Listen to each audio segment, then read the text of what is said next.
এদিকে চট্টগ্রামেও জমে উঠতে শুরু করেছে কোরবানির পশুর হাট। ব্যাপারী ও খামারিদের দর কষাকষিতে চড়ছে বেচাকেনা। বিস্তারিত জানাতে সাগরিকা পশুর হাটে আছেন সহকর্মী রিপোর্টার শফিকুল আলম। সরাসরি যাচ্ছি তার কাছে।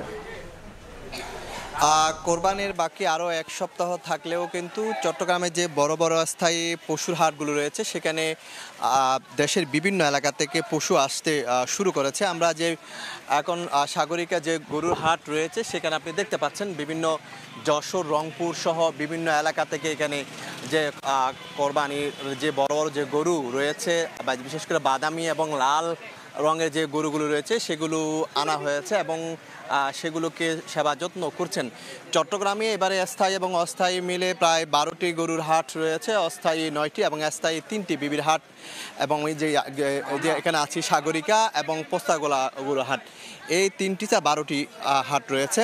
এবং জেলা প্রশাসনের পক্ষ থেকে যে 14টি নির্দেশনা দিয়ে এই 12টি গরুর হাটকে কিন্তু 14টি নির্দেশনা দেওয়া হয়েছে। তার মধ্যে কিন্তু অন্যতম আপনি দেখতে পাচ্ছেন একটি গরু কিন্তু এখন নামিয়ে আনা হচ্ছে। সেখানে কিন্তু সে দুষ্টুমির করছে গাড়ি থেকে যখন গরুটি নামাচ্ছে, অর্থাৎ যে কোরবানির যে আমেজ সেটি কিন্তু আসলে ইতিমধ্যে শুরু হয়ে গেছে। বিভিন্ন জায়গা থেকে কিন্তু কোরবানির বড় বড় ট্রাক এবং কাভার ভ্যানে করে কিন্তু যে গরুগুলো কিন্তু বিভিন্ন জায়গা থেকে আনার কথা ছিল সেগুলো কিন্তু আনা হচ্ছে, সেগুলো কিন্তু গাড়ি থেকে নামানো হচ্ছে। আপনারা হয়তো দেখতে পাচ্ছেন বড় আকৃতির যে গরুগুলো রয়েছে সেগুলো কিন্তু নামা হচ্ছে, বড় বড় গরুগুলো।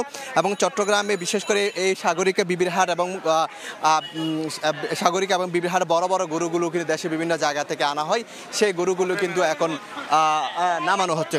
তো সব কিছু মিলিয়ে যেটি বলা হয় এই মুহূর্তে যে সাগরিকা যে গরুর বাজার রয়েছে সেখানে কিন্তু বড় আকৃতির যে বড় বড় যে গরুগুলো রয়েছে সেগুলো কিন্তু গাড়ি থেকে কিন্তু নামানো হচ্ছে এবং এই বাজারে কিন্তু সেগুলো রাখা হবে।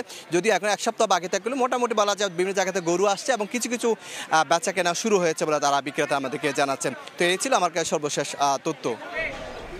সরাসরি যুক্ত ছিলাম চট্টগ্রামে।